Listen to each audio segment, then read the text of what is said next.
Welcome to another Quantum Conversation, brought to you by AcousticHealth.com. I'm Loren Gailey, and I invite you to sit back as we enter the quantum realm, that space of the greater part of you. It is your connection to infinite possibilities, infinite potential, and infinite mastery. And we continue our conversation on mastery as we talk about our inner guidance and that which we know within ourselves. We are literally moving out of the matrix of illusion into a matrix of light.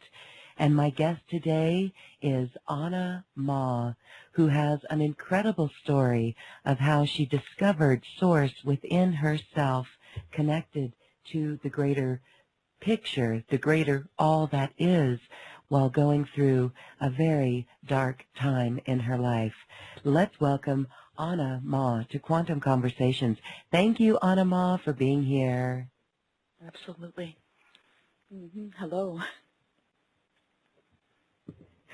Yes, okay. We are talking about this matrix of illusion that we are in, and we are moving into a new matrix. It is one that we create. We know that our thoughts and actions and words literally create our reality. So we're going to talk a little bit about the matrix of illusion and how we can overcome this programming that we have, how we recognize it in our bodies, and how we can really work it to work with the light that's coming on our planet so that we can live in this matrix of light. Let's first start with your story. It's quite amazing. Another harsh story to learn about, reality for us. So share with us your personal, your childhood journey, and going into such pain and suffering. This was a blessing in disguise as you really learned how to be free from it and look at where you are today. So would you mind sharing your story of this childhood experience? Sure. Well, it was an opportunity for me to experience duality and dualism, darkness and density. It's really kind of the microcosm of the macrocosm that's playing out on Earth in this paradigm right now. So it really kind of gave me a first-hand experience in a concentrated version, a microcosmic reality created so that I could really understand it, walk in it, embrace it, and transcend it. And so I was born into, my father was a 33rd degree Mason or higher. He could have been higher. For sure he's the 33rd degree Mason.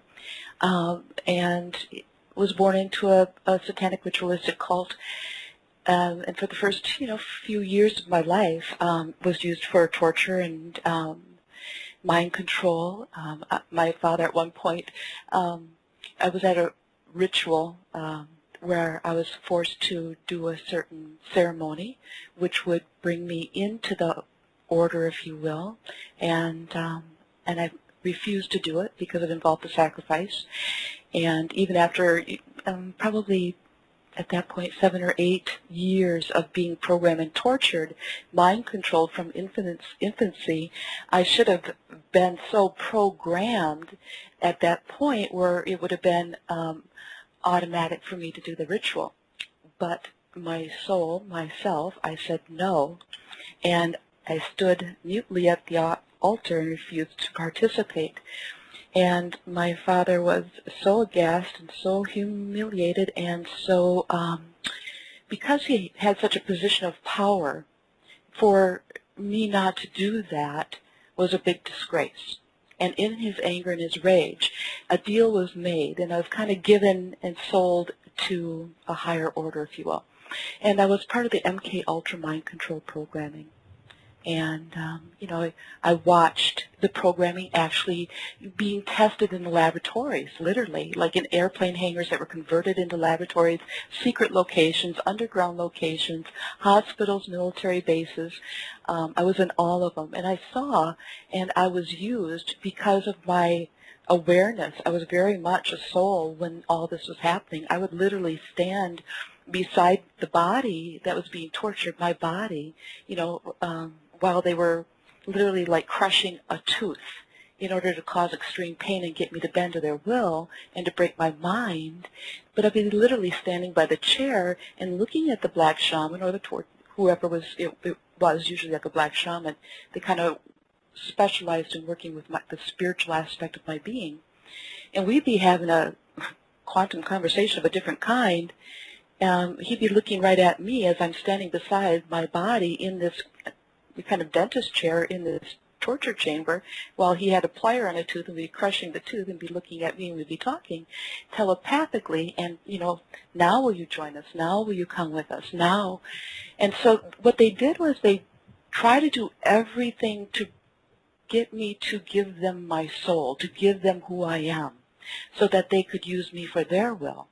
And so that's really what you see in the microcosm in this world. It's all about they want you. They want your energy, they want your power, and they want your light, because they know that this spiritual awakening was set to happen. It was calendared to happen. This, you know, the dawn of the Aquarius, the new age, the enlightenment, the awakening is set to take place. And they were trying to get ahead of the curve to figure out how to handle these beautiful light beings coming in, to make sure that the awakening didn't happen.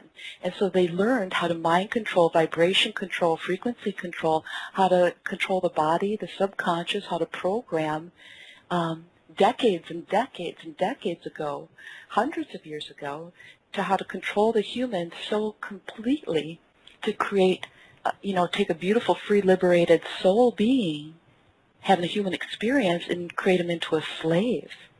So how to break the will, how to program them, how to make them believe whatever it is that they wish to have them believe, and so that they began to work for them rather than against them in liberating the planet.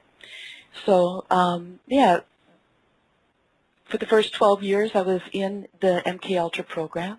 My sister was, my brother was, my father was, and tortured and everything like that until my mom left my dad. I became a ward of the state, and my father became so weak and disabled from so much disease in his body and his mind, and his addictions took over him, and they kind of threw him out because he became a liability, because silence is how they thrive, and loyalty to that silence. And when someone becomes that addicted, they become a loose cannon, and they either eliminate you or they, one way or another, they either kill you or they eliminate you from.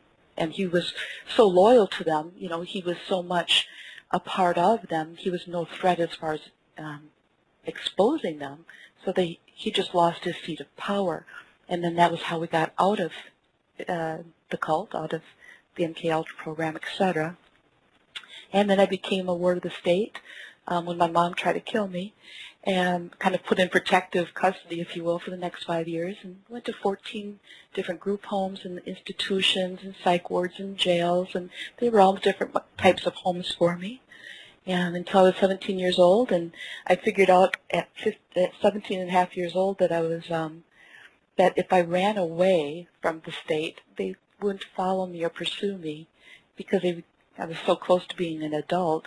And so at 17 and a half years old, I packed up all my belongings, which was 2 paper bags full of clothing and makeup and shoes, and moved to Minneapolis, Minnesota, and started a new life.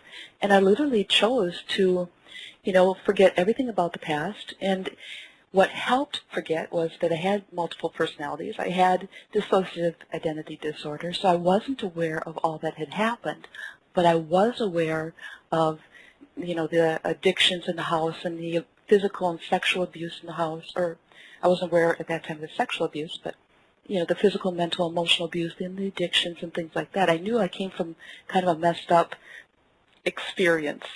That's all I knew when I when I did run away, and I created a new identity. I had long brown hair. I cut it off, dyed it blonde. I used to wear party clothes, and I started wearing conservative clothes, and I just decided to make the best out of my life and create a whole new life, and it moved on from there. Wow, that is amazing about the MK Ultra Mind Control Program. So because you became a ward of the state, because your dad was pretty much dismissed from this program, you were free to go and they didn't pursue you or do anything? I have to say that's grace, because everything that I've read and everything I understand, that's impossible. Everything, it just doesn't make sense. But my sister's being groomed to be a high priestess because she was the firstborn daughter of a 33rd degree Mason. And, you know, they could never break me. They never did. They could never own me. So I was always, they never could control me. So I was unusable to them. And so I know that had a part to play in it.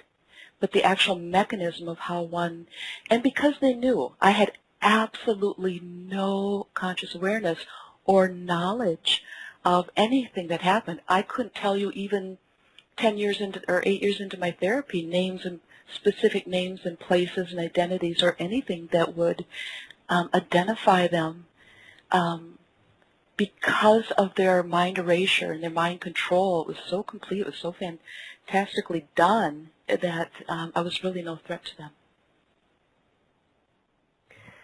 Okay, amazing. Your soul said no, and you overcame all of the programming that they tried to enforce on you. Okay, we're going to talk a little bit more about this programming, how we can become aware of it. This is extreme, but I want to go back to something that you said. As you were being tortured, you said you would stand beside your body. Were you having an out-of-body experience? No, I was very, and you might get me to say something I've never said anywhere out loud before. So, but I came in very, I didn't have to be here. I came in because of love and compassion of the divine. I hadn't been here before. And I came in, I watched the body being birthed, if you will, by a beautiful soul who came in through my mother's body and through her womb. And I'm very aware that I stood there in the birthing room and watched this soul being born, this body being born to my mom in the hospital. And I saw the soul exit, and I came in so that I could have this birth in this body, and I took on karma from other beings so that I could have enough density to hold my form here in this physical world. Because you have to have that so that you can be in this physical world. So I agreed to do it that way so that I could have this experience.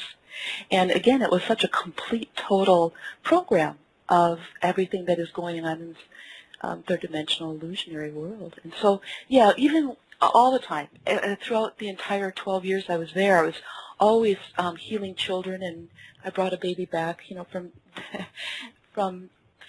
it was gravely ill. I had a little baby that had been tortured. It was ready for sacrifice, and I placed my hands on the baby and brought it back to life, and a shaman was standing over my shoulder and saw this and took me and did some different things.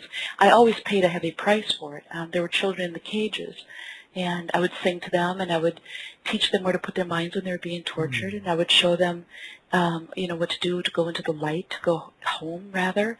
In rituals, I created portals of light because there was literally a portal of darkness where they would do soul harvesting, and through their rituals and their mantras and their chants to invoke that dark consciousness, if you will, opened up a portal, and all these spirits and demons and fallen angels and that which they were invoking, those, you know, as you wish to call Satan or Lucifer, that which is that consciousness, would open up the portal, and they would always do days and days of torture and deprivation, light sensory deprivation, food deprivation, sexualization, drugging, torture for days to prepare you for specific rituals. And so like we'd be all standing in a circle, all those children, and I'd be very aware, even though they had drugged the body and tortured the body and everything else, I was still aware of myself up until I was almost 9 years old. So I was very conscious and I was very aware, and so it's kind of interesting. There was a mixture of what I agreed to do. I agreed to allow myself to be tortured and a certain amount of conditioning and programming, and at the same time, up until a specific event happened when I was almost 9 years old, I was very, very conscious as I am. So in the ritual, I would see and watch these children in the circle and the fire and the chanting and the high priests and priestesses and the magi's. They'd be opening up the portals to allow the demons in, and I would see these disincarnate spirits coming, floating in, and they were to take over the bodies of the children, and so that they could have a body to operate and function in this dimension and have a body to do so. And I would see the spirit come up to me, and it would look at me, and I would look at it, and it would have to go elsewhere because I saw it, and I was aware of it, and my answer was no.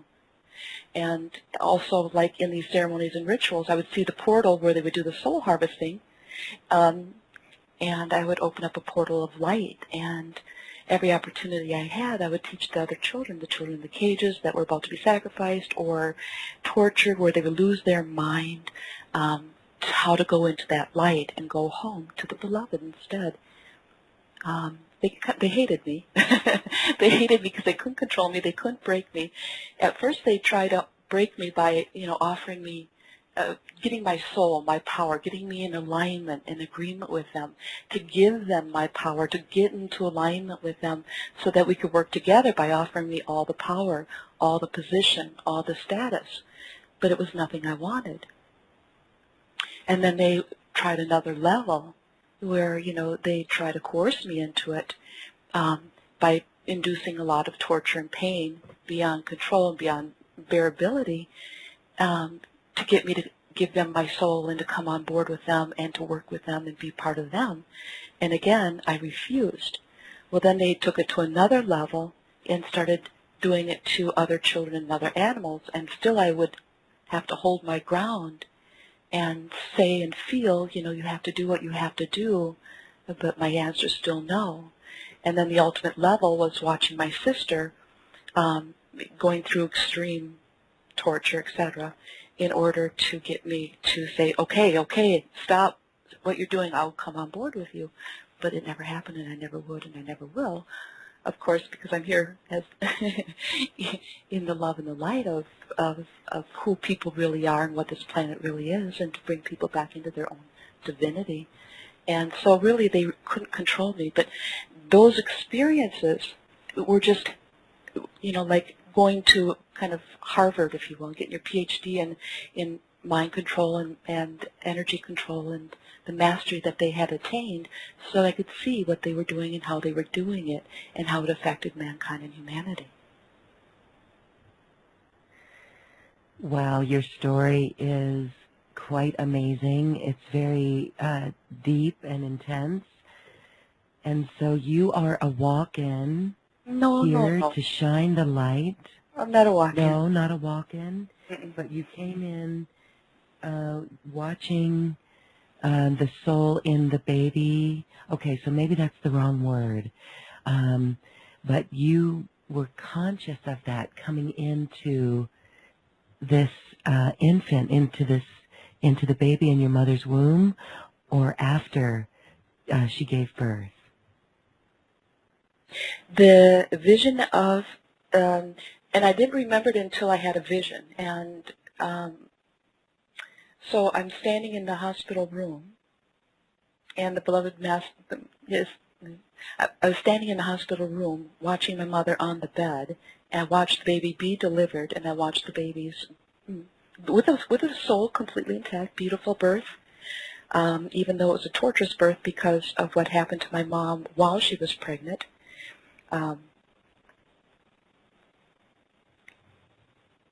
But I saw the baby being born, and that's when I came in, and I watched the soul leave, and I came in. Okay, well that fits the description of a so-called walk-in. I understand that, but it's like where I came from. But no, okay. It depends where you come from Yes, and what the okay. contract, what the agreement is. Okay, thanks for clarifying that. Well, my goodness, it seems you are shining such a beautiful light in some very dark areas. You are an angel in the trenches. Wow, so by getting, transcending this yourself and getting out of that and taking charge of your life, you're able to see this matrix that we're in. Yeah. Yes. Mm-hmm. And I mean, I love when you talked about opening portals of light too. So share with us, what are some of the ways for us to recognize when we are giving our power away or when we're really caught up in this matrix? Well, it becomes very, very easy. It becomes very natural because remember, anything that is the matrix illusion created is going to be suppressive and repressive and denying and constricting, and is going to make you feel tight and small and heavy and dense and slow and low. And anything within your own being, which is natural to you, which is all around you, this abundant divine consciousness, this unlimited vast amount of light, awareness, and beingness, is expansive and light and joyful and peaceful and centered and calm and strong and undeniable and true, yeah? So wherever you give your power away, your inner, you are set to be, I mean, your core, it's not a spark of light, it's not just a little ray of light, but it's the core of who you are, is set for divinity, is set for mastery, is set for your greatness. You came here to be fully embodied as that, yeah? And so this world is kind of doing a favor for everybody. You know how, like, when you don't listen to your intuition the first time, like your beautiful consciousness will say, go to this workshop, and you don't do it, and then it gives you another subtleness, and then another subtle, and then it gets stronger and it gets louder and louder until it becomes painful to say yes to who you are, right? When it becomes painful to listen to your intuition.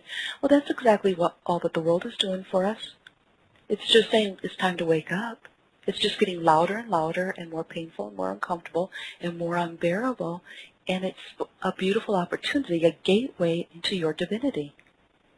And so when it feels so uncomfortable, when, the air that you breathe is filled with chemtrails, the food you're eating is devoid of any nutrition or life essence or life force and has no vitamins and is GMO and modulated in laboratory, when you're being force vaccinated, when you're, being programmed by everything in media to believe a lie, when you're denied and suppressed and told no about being who you are and being conditioned to live in your lower three chakras in fear and survival and struggle and not enoughness and not enough money and not enough time and not enough energy. I mean, it's so uncomfortable. It's so an antithesis to who you really are and who you're meant to be in this very moment. So the loudness of this world is pushing you and catapulting you into your greatness. That is comforting to know. It is pushing us into our greatness. I know some cannot fathom how that could be, but really you explained it so well as this opportunity, this gateway to divinity, and really, as you mentioned, the intuition that we are picking up on. We were speaking before the show that now it really feels like the time to really trust that intuition. Not only trust it, but follow it and let it show you this path of divinity. So, wow, thank you for that. Amazing. Some of us who are, many of us may be new to this concept that you shared with the rituals, and it just seems hard for many to believe. And many of us would ask, why? Why would they want to do this? Why would they want to harvest our souls? Can you speak to that a little bit? And then we'll go more into the matrix. Yeah, absolutely, and it really is the matrix that we are talking about. So if you could imagine that this beautiful plane of consciousness called Earth, this beautiful planet full of resources and nature and abundant energy and pure consciousness. If you think about nature, it's telepathic, empathic, it's vibration, it reminds me of the causal realm where, there's no words needed, you just know. It's just that beingness, that presence, that awareness, you just know. And so at one point the planet was like this. It was beautiful magical beings and light and knowledge and interconnected with the star beings and star planetary systems and connected vibrationally and through light with the beloved, with all that is, with the galaxy, with the universe, the omniverse, with one another, with all of creation, right? We were at one point all created, connected with all of creation, rather. It's all one breath. It's all one heartfelt beat from the beloved, right? And so what happened was these beings, they came here to this planet, and they started shutting down all the communication lines. They started taking these grids of light and disconnecting them from the power source and from the light and from the knowledge and the wisdom and the energy of divine consciousness, of divine will, and rerouting them or shutting them down or hijacking them. And, grids, points of light, stargates, windows, they were hijacked and shut down or used for their own purpose, to harvest energy, to harvest, it's all about energy, yeah? Kind of like we're feeding off of energy. And the resources of this planet, they wanted this to be their own playground. They wanted to have it for themselves. And so they systematically went about conquering each and every continent, and when they would go to each continent, what would they do? Well, the first thing that they did was go to the indigenous people, to the shamans, to the aboriginals, the Maoris in New Zealand, the Native Americans in Americas. They went to the indigenous people that held the knowledge, the sacred knowledge, the tools, the initiations, the activations, the illumination, the stories of true history of humanity and of consciousness and of God, and the means and the methods and the tools of how to do your ascension, how to awaken your divinity, how to become a light being and go into your light bodies, right? So the first thing that they did was they went and took all that knowledge and the sacred tools by getting rid of the indigenous people, the tribes and the shamans and the magic people and the storytellers, and they took history and they took the knowledge and they took the tools and they put them in their own vaults, and then they rewrote history, and they made the esoteric only for themselves and none for the people. And that's why there's such a disconnect, because our mothers and fathers are supposed to teach us how to activate our kundalini and activate our heart chakra and teach us how to go into the higher mind and the divine mind and how to follow the divine will and to express and to create and to liberate, and right. So all those ways that we were meant to be taught and to be given and to move from ancestor to ancestor and generation to generation and tribe to tribe has been stolen. And the information that they do leak out, just enough to get you connected, they put it into religion. So they give you just enough information that makes you go, oh yeah, that's true. But then it's not enough to fully liberate you and fully empower you and fully bring you back to source, to who you are and your own divinity, right? So they control Yeah. And that's why you're seeing so many beautiful star beings and light workers on the planet. They're here to restore the knowledge and restore the points of light on the grid, on the earth, and the cities of light, and the stargates, and open up the portals and the matrices of light. And bring back that knowledge and make that accessible for everyone. Yeah. Oh, you said it so well, and we have been focusing on the crystalline grid and bringing that forth. So this darkness that is showing, wow, you had firsthand experience of it, and I just honor you for staying strong and connected to that light, that your source within, so that you could say no. And wow, the portals that you opened, the portals of light in the darkness, beautiful. So because of this vibration that you have now, you feel protected. You are protected. You've stood up. And it's not even about I mean, it is about protection. But what happens is when you go into who you are, when you stand beside the beloved, in that heartbeat, in that very essence, I mean, you become, just a vibration that's impalpable and impenetrable. It's only when you, it's only when you go into fear, it's only when you step away from who you are, deny who you are, that you're accessible. Yes. Okay. Very important not to hang out in those lower frequencies. That's why this is very important, to raise our vibration and to move those energies of anger and fear from within our bodies out of our bodies. Do you want to speak to this at all? I These do. are mechanisms. I absolutely do. And, I'm never one to say ever get rid of anything, rather embrace. So, every single aspect of yourself is a gift. Your darkest fears are your biggest powers. So for an example, like if you were really told to be silent, well, you're really meant to speak out. So whatever was the most concentrated, the most difficult, is your greatest power, your greatest light, your greatest contribution. Right? So, wow, that's fascinating. So each of us could look at our fears, our biggest fear, and embrace, wow, I mean, personally in my own life, I still feel kind of like backing away from it, but what you're saying is, no, go for it. Huge. Run into it. Run. It's the biggest box on your birthday table. Okay. Yeah.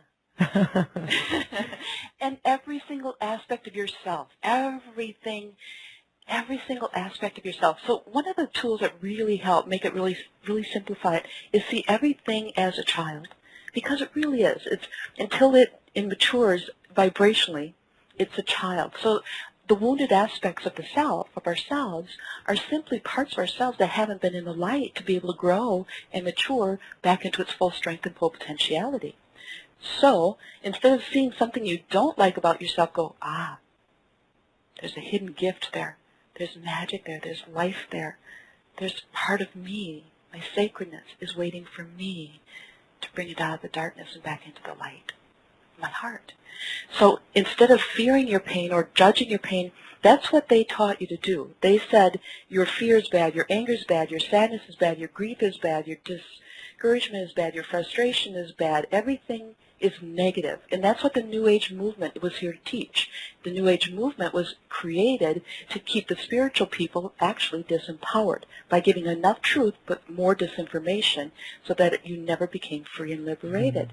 And fully awakened. So the New Age movement was really a ruse, just like the religions were used.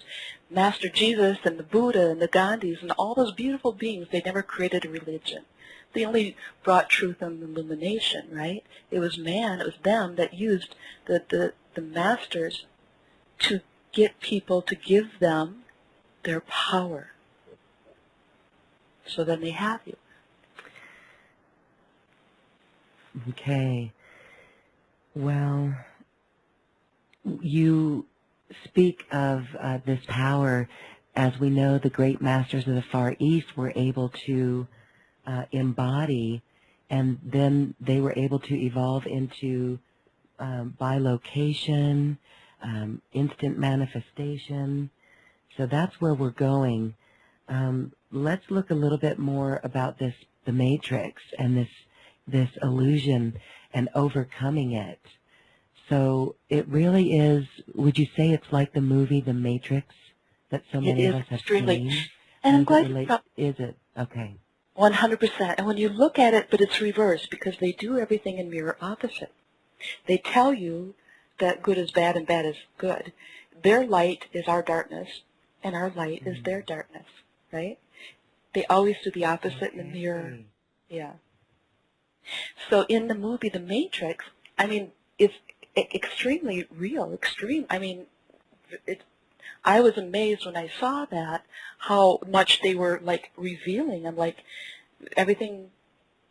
I mean, when you look at this holographic reality, you can literally see, like, the binary numbers. You can literally see kind of matrix. Literally, physically, it is a thing that you can see and is very, very real. So I was very surprised when I saw the movie that they actually revealed it, but then I saw what they did. So if you look at the movie The Matrix, and you can even revisit it, they made their world that they constructed sunshine and happy, and people were having dessert and coffee and traveling and free and laughing, right? They made their world, Matrix, look so good, and then Neo's world that they had to live in once he left the Matrix, they were in that spaceship or that ship, and it was always dark, it was always dangerous, they were always running and hiding from the enemy, trying not to get found, trying not to get eliminated, right?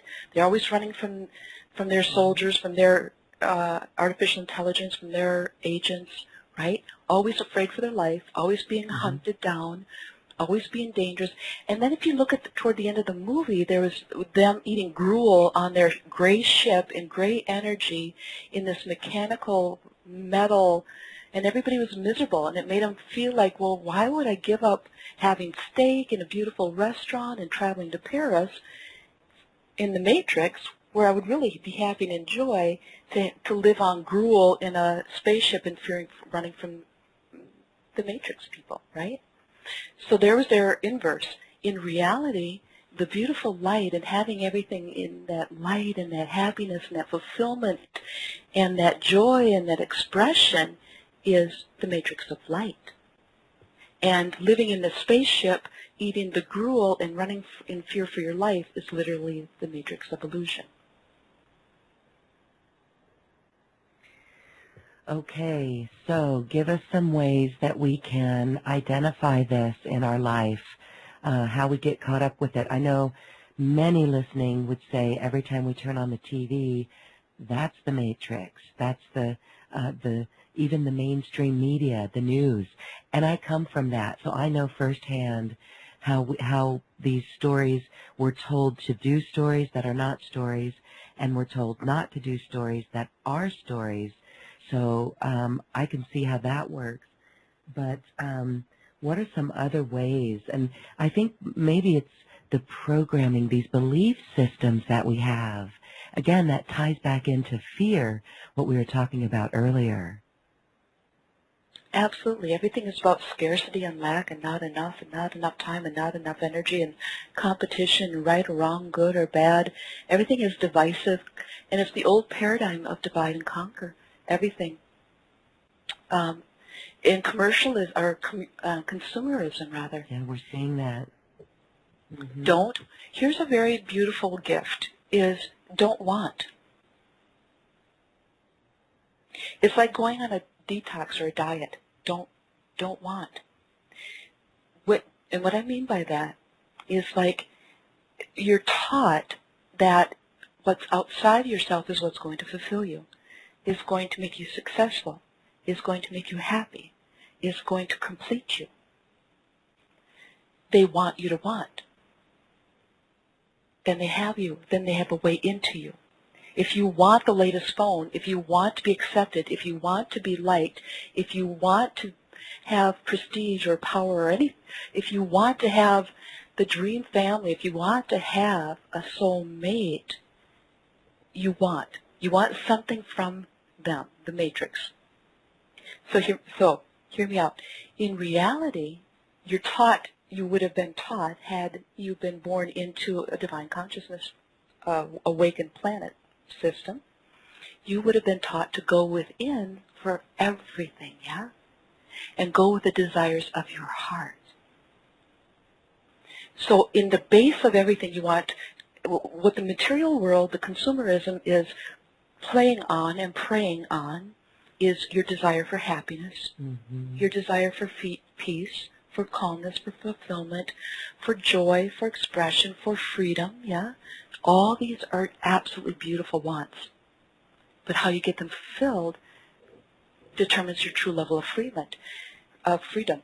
You go into your heart and let your soul show you what it can have, what it is you are to be, how to express yourself, how to create yourself, and work within the consciousness in alignment and in partnership with your I amness, and then it materializes in the physical world.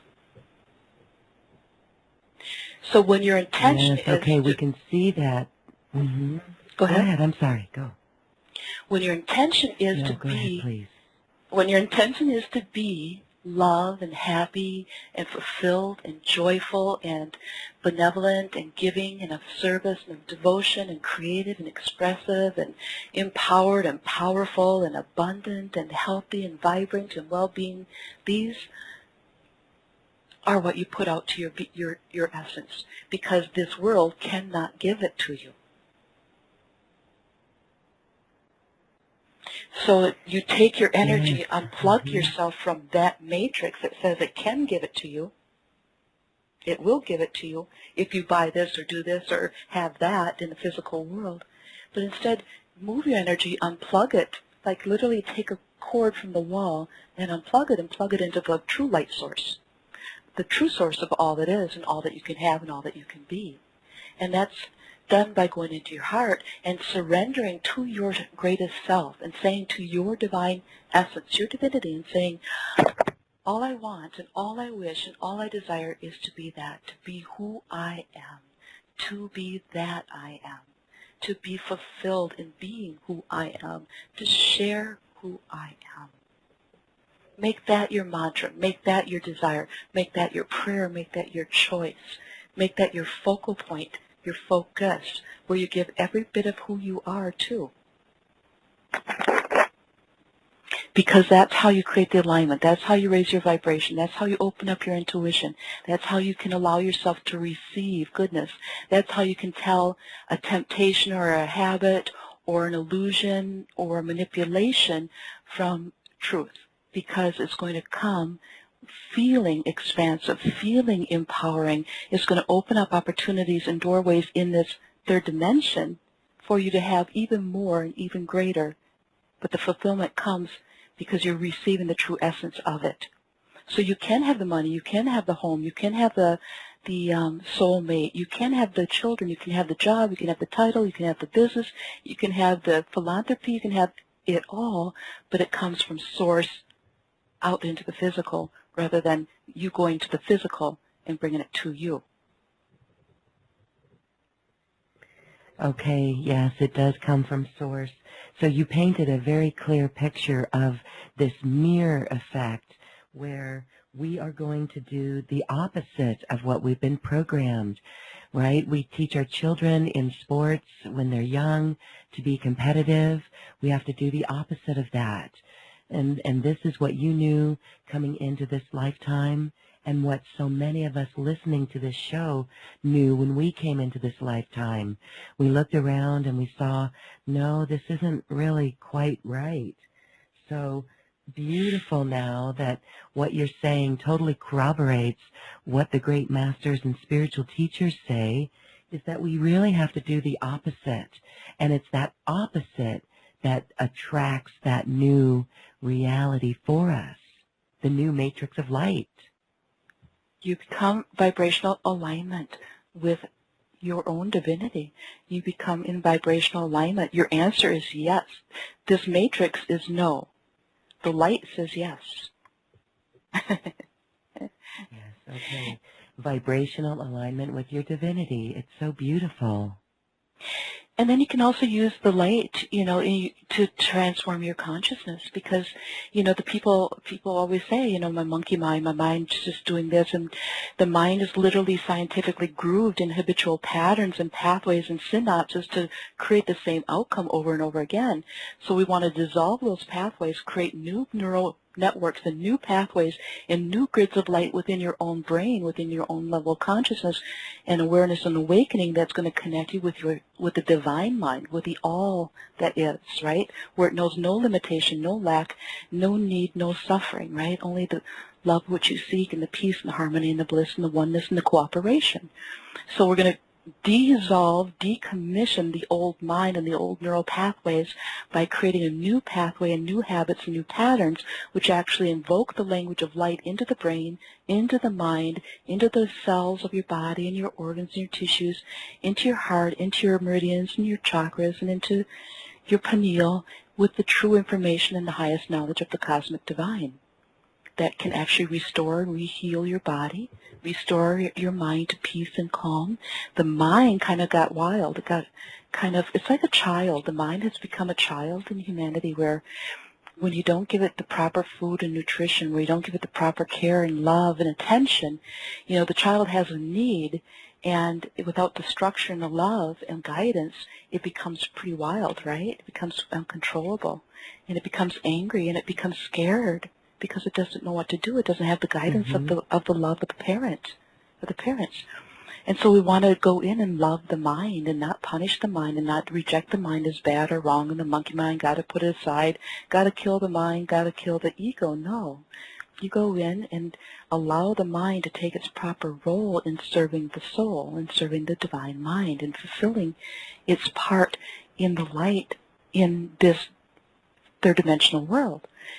So you bring the mind back into alignment with the divine by keeping your attention, and focus always on your Atma, your soul, your I amness, your presence, and making your heart and your mind, your third eye, the pineal, just always give it one focal point, an arrow point to always shoot for, to always align with. And that is your intention. Your only intention is the highest, the brightest, the purest, and the truest, yeah? Nothing else. And it becomes such a comfortable and familiar frequency, this focal point, this connection, and this determination with your I amness, with who you really are, this beautiful, bright, magnificent master of love. So you become so aligned and attuned to it that anything that comes won't be able to affect it, won't be able to penetrate it, won't be able to take you off track anymore, won't be able to tempt you, won't be able to distract you, yeah? Back into the matrix.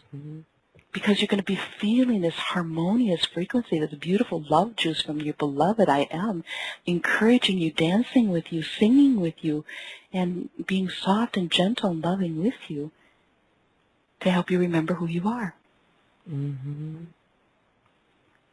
So beautiful. Really, to become a master of love. That is our role and the task at hand. So beautiful. Thank you so much for sharing your story and for sharing some ways that we can really live in the heart and create and align vibrationally with our divinity. Now would be a good time to talk about your course, because this goes even deeper into what you're talking about. Would you like to share more on that? Sure. We created kind of a mini course, and what we'd like to offer is we began creating, we were going to do some vibrational medicine through sound. And so we created 3 MP3s addressing 3 different areas, and it kind of grew into PDFs and more instruction and experientials as well. And so it's kind of a mini course, if you will, about transcending the matrix of illusion. And what I'd like to put out there and offer is, as we grow this program, if you were to purchase the package, what we'd like to do is to include you into any additional materials that we do add to it, or grow or expand this program through 2017, you know, absolutely inclusive. So if we were to upgrade it in any way, any addition, we'd like to just offer that to you and give that to you. To continue to help you, because this is just really such a turning point. It's a way to become, you know, to become free and to be to thrive. And so everything that we can do to really reinforce that and to really just kind of vibrationally lift you up into your highest potential, that, you know, we're happy to do that. So the music is created by Ray, my husband, 27 years, beautiful master of sound and healing energy. And he has his entire recording studio set at 432 hertz, 432 cycles per second. Beautiful. Yes, which is the vibration of nature, the stars. The original. Yeah, absolutely.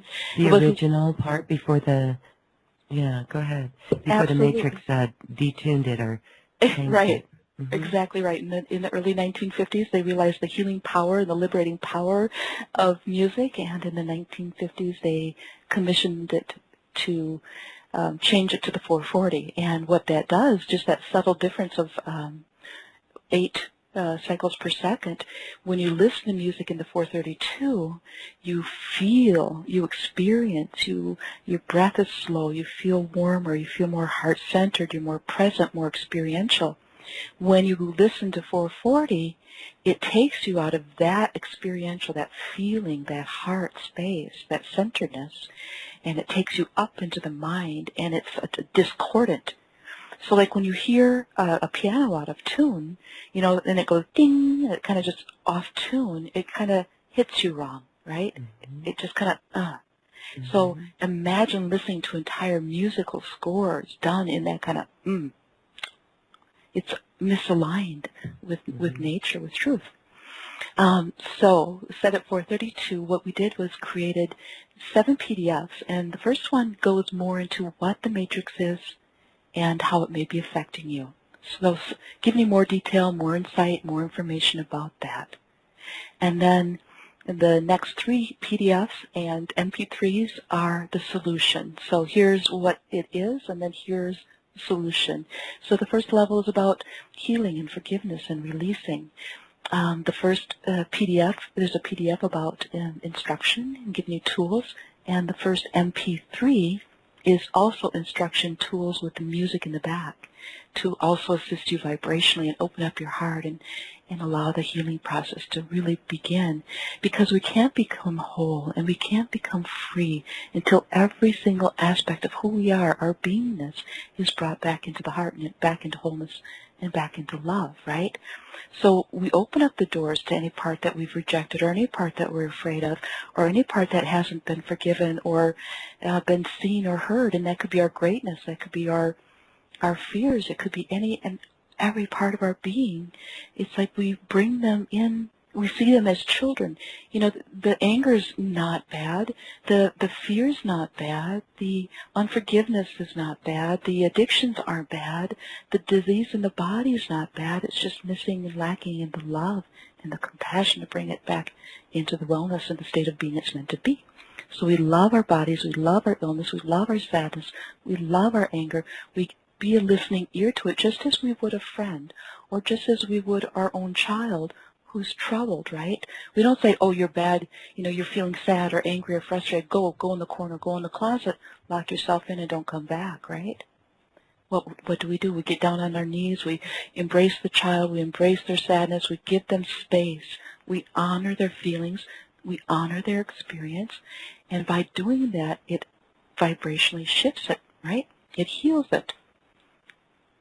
So self-love, self-acceptance, bringing every part of our being into the light, into our heart, and love on it, because what happens when you love on any and every aspect of yourself, especially your wounds, is it takes the charge out. So you don't lose the experience, you don't become less compassionate because now you don't remember the pain and you can't suffer along with everybody else. That's a lie. What happens when you have your suffering, you love it, you embrace it, and then what happens is you take the charge of pain and it dissolves. It cannot hold its structure in the vibration of unconditional love and acceptance. So anything you want to transcend, any pain, any dis-ease, any discord, any separation, any illusion, you bring it into your heart, bring it into your love, bring it into self-forgiveness, bring it into your vision and say, I see you, I hear you, I love you, I honor you, I accept you. What do you need? What can I do for you? How can I hold you in love? And that begins a magical process, right? Mm-hmm. Is this really how you healed yourself from this trauma that you went through as a child? 100%. 100%. 100%. I went into my greatest fears, my greatest Yeah. rages, my greatest. When I opened up, when I would look inside, I did in the early part of the healing process, I, did a guided meditation where you go down in the elevator and you go down in the subconscious. There's a dark dungeon down there when the doors opened up, and there was this witch that came flying out at me, and she was just, and when I really just stood there present with her, I realized that she was just as scared as I was, and that she had been, like put down in the dungeon, an aspect of the self that had just been forgotten. And, I just stood present with her, and she just began to melt. I had an aspect of the self that was, that held so much of the rage, right? Because it's not acceptable, especially in the paradigm I was brought up in. You couldn't have any feeling. I literally had no thought, no feeling until you told me what it was I thought or what it was I was to feel, and I really didn't feel. I was only parroting or mimicking that which I thought I was told to be doing, right? That's how complete of a program it can be. But so every single aspect, I had the monsters in my closet. I didn't know what was in there, and but I just was determined, and as I said, you just determined. I was determined to be free, and so okay, come on, bring it on. I survived it. I was alive. They didn't kill me. They didn't break me. I'm still here. So I opened up the doors and let the monsters come out, and I stood present with them, and I just realized that the more I held presence with them and heard them and honored them, and if they need to grieve, if they need to cry, if they need to rage, if they need to be angry, I let them have it. Like I created the space for them to tell their truth. You can't talk them out of it. You can't deny them out of it. That's exactly what they want you to do, or that's exact opposite again. So you do exactly the opposite. You embrace it, you love it, you accept it, because it's a part of who you are. It just needs the light of love, the light of compassion, the light of presence, right? And you allow it to have its story, because a lot of times what they have to say can lead to tremendous healing and insight and clarity of who you are. So the more you make a space, like even in the morning, like, any part of you that feels sad or angry, just kind of pull up a chair in your mind's eye and invite them to come and see it as a child, or see it as a person, or see it as an animal, or see it as a light, and then just let that presence come to you, sit with you, and just be present with it. And just, what do you have to say? What do you need? How can I help you? As a friend, right? With that kind of compassion, as you would a child or a friend. Every single part of myself. Yeah. Okay. Well, that is a tremendous healing that you've done for yourself, gathering all those fragmented parts that you that had to come back to be whole again. And it really, this is the shadow work that many talk of going through and doing. And boy, you had a deep journey there. And again, we thank you so much for holding that light within yourself during the darkest of it. Fascinating. Okay. Well, it's just amazing because, these stories, this is the second interview. I did a pre-recorded interview today with this same story, this same background. And I just find the synchronicity uncanny of why it is that we're discussing this. But this is helping anyone who has their heart closed off in some way, that is allowing them to think that they can't do it or can't open their heart or reach towards that great light that you did, even in the darkest of dark. So it is tremendous that you've shared your story and your experience with us, and I just want to thank you for that. So, and if I may, there's another point too. It's about not only just the shadow, if you will, the wounded aspect, or the forgotten, or the suppressed, or the hidden, or the judged aspect of self, but it's also the light and the greatness. I wonder if I can share this. There was an experience. Can I be a little detailed here? Is that appropriate in this forum, or? Please. Okay. Absolutely. All right. So here, I'm going to be detailed. So if you're kind of squeamish, just kind of take a deep breath, and you can kind of be in the beautiful light of joy, which, because it all is. Remember, everything's in divine order, everything is divine perfection, and everything is a play. So just, watch and listen. It's all good. There's an experience where I said, there was the baby, and it was all gray, and it was death-bound. And I placed my hands upon it and breathed the light back into the baby. Came back beautiful, healthy, and pink. And there's a shaman that was standing over my shoulder and wasn't too pleased. And so what he did was, I got caught all the time and I got tortured all the time. But and it didn't matter. I kept doing it anyway. But the shaman wasn't too pleased. And this is a very powerful story about the light, too. How the light can be vilified, right? So what he did was he took another baby, and he took it by the neck, and it's going to be a little bit graphic. He took a dagger, and he cut it from the breastbone down, and the organs began to come out. And he said telepathically to me, "Now heal. Now help him," like mockingly. Now go ahead and use your power, your light. And I saw, and I did, and I put my hand out, and I saw this ball of light going around his body and going into the baby. And instead what he did is he projected telepathically into my mind that what it did was turned the organs that were coming out of the baby into worms and maggots and snakes. And then he looked at me and he said, "This is what you did. This is your magic. This is your light." Now, could you imagine? I mean, because I was horrified. To get you to shut that down. Exactly. To get you to shut it down. Exactly. Because all the other times I used my light, I'd be in the cages. I'd be in a cage next to another one that I knew was, and I would sing to it or I'd bring it into the light and I'd get caught and they'd pull me out of the cage and they'd torture my body and they'd hang me and they'd mock me and ridicule me and make me an example of what it would be like not to follow their rules or to help another child in need. And I would keep doing it anyway. It didn't matter to me no matter what they did to me. I was always helping the other ones. And so that didn't work. So the shaman just really took it up to that high level of using the telepathy and invoking into my mind an image that wasn't real but was really experiential. I mean, because these shamans were powerful, they had the esoteric knowledge, right? And so what we want to do is embrace our own light, because a lot of people have been, had their own magic and their light and their power, and again was, vilified for it. You were silenced, you were hung, you were killed, you were murdered, you were chased, you were hunted, right? You were excommunicated, you were exiled, some exiled to other dimensions and other realms and other worlds. So, it's about inviting in, creating a safe space in your meditation room. And I really encourage this completely and fully, that you have a space designated for you and your I amness. And another way that they can come in is imposturing themselves as angels or beings of light or even masters.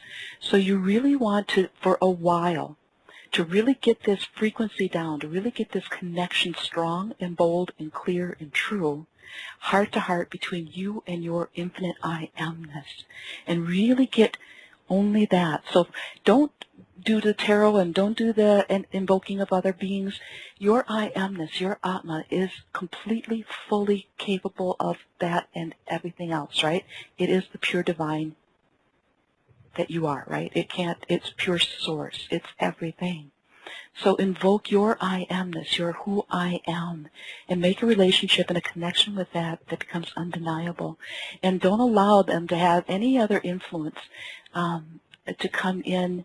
And again, it's about wanting. Don't want anything. Don't look to another angel or master or, another realm, because they can impersonate. They can impostor. So really just create a field, a sanctuary in your home, in your meditation space, where you vibrationally post 4 pillars of light that come from your beautiful heart of pure divine consciousness, pure divine love, infinite love, and only that which is for your absolute best and highest good. Make that your mantra, your practice, your ritual, your devotion, just pure truth, pure light, pure bliss, unconditional, selfless, boundless love. That is all that is allowed in my space. That's all that I choose.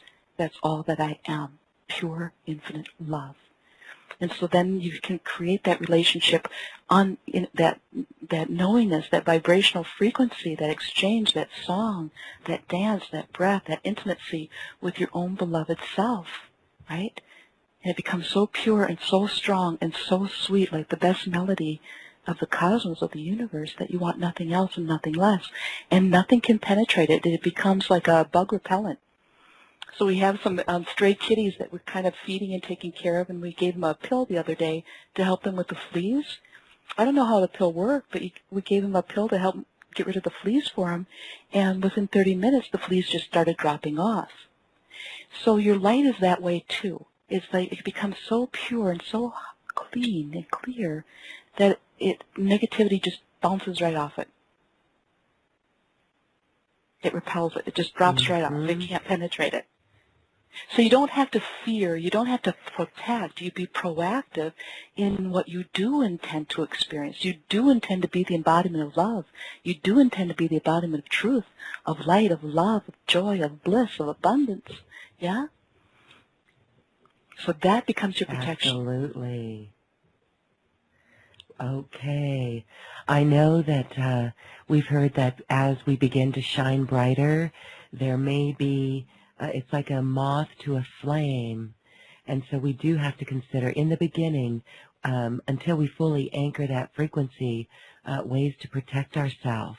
So is there a way as we're moving through this period of strengthening this I amness and this connection and this frequency, is there anything to do? You often speak so much about this inner connecting, going into the heart and getting that information.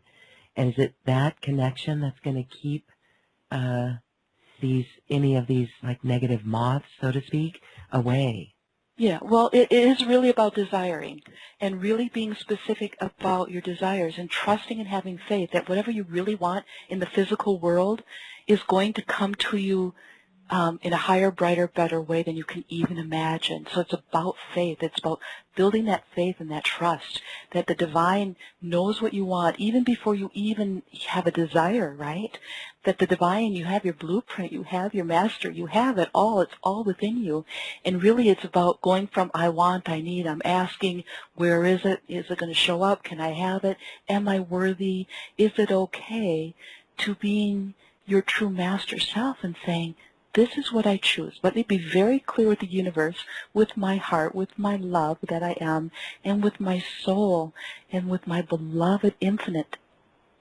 Yes to my soul, yes to my divine blueprint, yes to my mission, yes to my purpose, yes to my voice, yes to my authenticity, yes to my health and well-being, yes to my joy, yes to my bliss, yes to my abundance. Please, beloved, I choose to experience all that you wish to do through me, be through me, as me, and for me. Make it like a prayer, make it like a marriage vow. Like, I want to unite with the best, the most purest, infinite love, and that's all I want is just this love and this joy and this bliss and this happiness and this abundance and this fulfillment and completion, yeah? Make that your desire. Make that your truth. Make that your prayer. Yes. Again, we thank you for your experience and the wisdom that came from your heart connecting in with your I am presence, so that you can assist us as we remember this for ourselves. Again, with what's going on in the outside world, this information doesn't come at a better time. What a great lesson and a great pathway for each of us as we all learn to pay attention to our intuition, to trust, just as you said, that Source is creating, and it has beautiful things in mind for us. Well, Anah, can you share with us as we go? Some questions are coming in asking you what year you were born, what era of time did this happen in your young childhood? Yeah, I came in 1963 in Wisconsin in the middle of farmland, and Yeah, there's a huge military base here, underground installations, very much center. Yeah, so 1963. Okay. And then how did you get the name Anah? Mm. Well, and again, it's about vibration and consciousness. And years ago, I remember talking to a friend of mine. She was in Kauai, and she's a beautiful light being, and she actually uses sound. She uses her voice to open up stargates and ley lines and things like that through her own sound and light. And she and I were just talking one day on the phone, and she called me by my name, and it just literally felt almost like an insult. It literally felt just so foreign. It didn't make any sense. I didn't know why she would call me that. And and so I just really felt I've got and I lived in Sedona for 3 years, and I never was one to change my name to try to become something. Rather, I mean, it didn't feel I can appreciate people putting out there what they intend and then moving toward that, like kind of be it until you are it kind of thing. I appreciate that, but I certainly there's also those that kind of use the name to kind of portray something that they haven't yet, for a different reason, for a different motive, let's just say that. So I never really wanted to change my name. I never looked to change my name. The only thing I did do at one point was, I do remember my birth name was Kelly Lynn Collins, and I do remember when I liberated myself from kind of my healing work, I legally changed my name and took off the name Collins because I didn't want it to be associated with that family, right? Because that was the surname, the family name, so I did eliminate that. But I was just sitting there on the phone, and I just put out my prayer of intention, and I just said, well, okay, if I'm not Kelly Lynn, then who am I? And I was in meditation. I wasn't trying to do anything. I was just simply being and just simply being in the no mind, in the no place. And my heart showed me the spelling, showed me the name like a song. Just said, Anah. Just like that. Like a song. Well, your frequency is that of Lemuria. Almost when you were speaking of this energy of Earth and this connection of Earth to all the greater cosmos and all that is and higher beings of frequency, the word Lemuria came to mind. And so, especially when you heard your name like a song, Lemurian songs were sung. So I don't know if that resonates with you, but you are definitely an angel in human form, and we thank you for shining that bright light so steadily. Yeah, absolutely.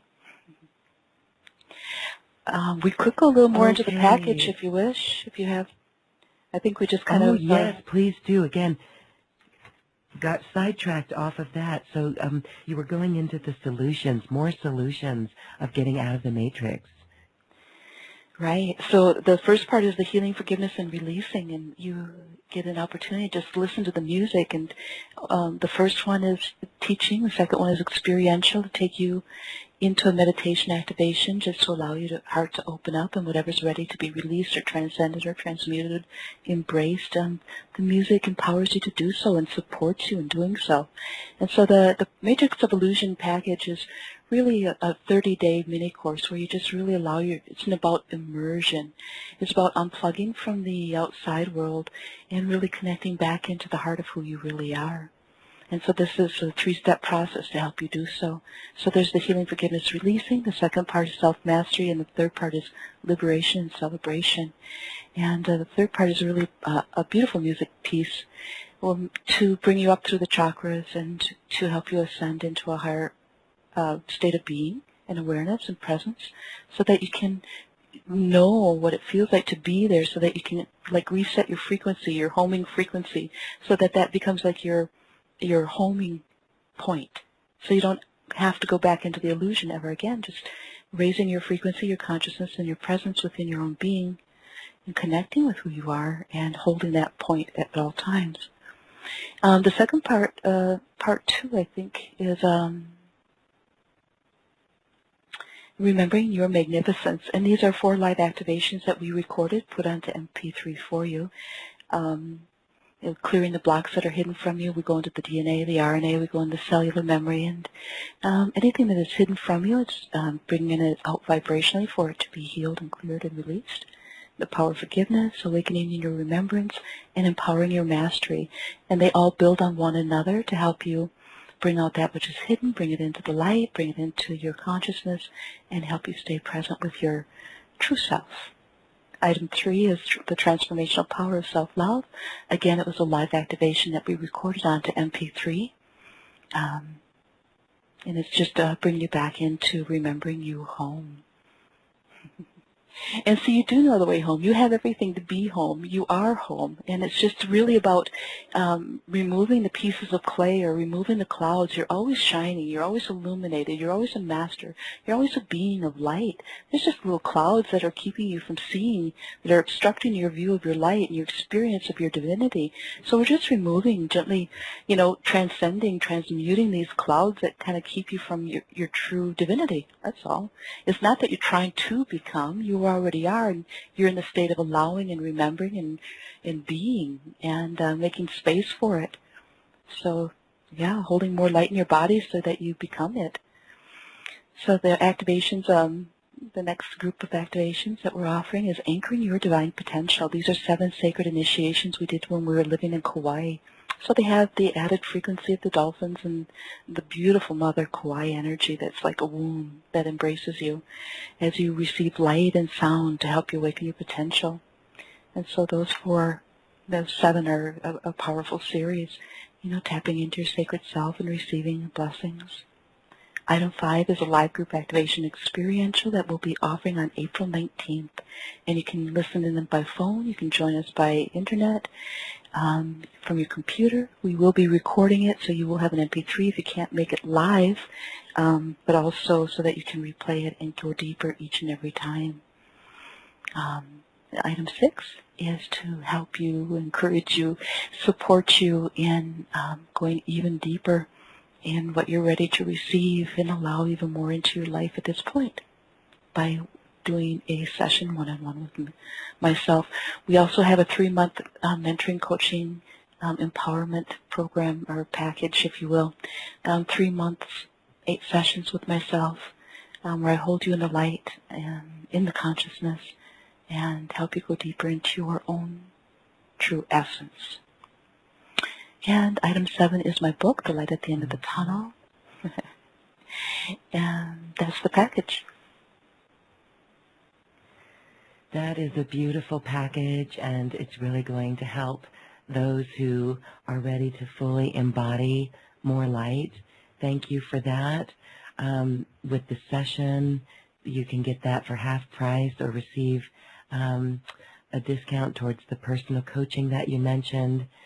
Beautiful, beautiful, beautiful. And that is available on the special offer button on this webpage. Beautiful MP3s encoded with 432 hertz frequencies. Your beloved Ray is pretty much a sound healer in his own right, and that's just like an added tonic for this program that you've created. So thank you, and thanks to Ray, too. Okay, well, this has been a beautiful call with you, learning your story, seeing how you shine your light so brightly. Anah, thank you, thank you, thank you. As we say goodbye, any last words that we didn't get to today? Your heart is just waiting for you to say yes. It's just waiting for you to say yes. And to choose it. And to choose it again and again and again and again. So each and every moment, choose it. So rather than when the life tries to pull you back, when the habit or the lifestyle or the tension or the frustration or, you kind of miss some of your strength, your power, your light, or your faith, just choose again. Keep going. I am that I am. And that's what I choose. That's who I am. and I choose to be my authentic, infinite self. And know that the universe is saying yes, yes, yes, and yes. And then follow that intuitive knowing. It's going to lead you every step of the way to your success. The more you say yes, the easier it gets. And the easier it gets to hear that inner voice, that inner wisdom, and the easier it is to take those bold steps that make your knees shake. You know, you're saying yes to your greatness. You're saying yes to the unknown. And, you know, that makes the human part, you know, just kind of quiver sometimes. And, you know, sometimes it's the thing that you're most afraid of that has the biggest reward and the biggest gift waiting for you. So get in the habit of saying yes to who you are and yes to love and receive more and allow more and be present more, yeah? Yes, absolutely. The heart is waiting to say yes, and so we will say yes, yes, yes. So beautiful, beautiful, inspiring words from you, Anah, angel in human form. Thank you, thank you, thank you for being here. Absolutely, you're welcome. Again, Anah's special offer is available on this webpage. We invite you to check it out. And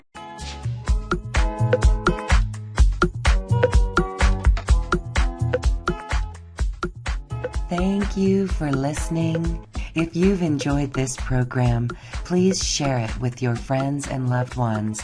And we thank you for shining your magnificent light and adding it to the world. This is when we love ourselves like no one else can. We leave you now with music from the universe. Music literally created by the universe, as musical notes were assigned to mathematical equations. The result is this beautiful music, available at acoustichealth.com. Namaste.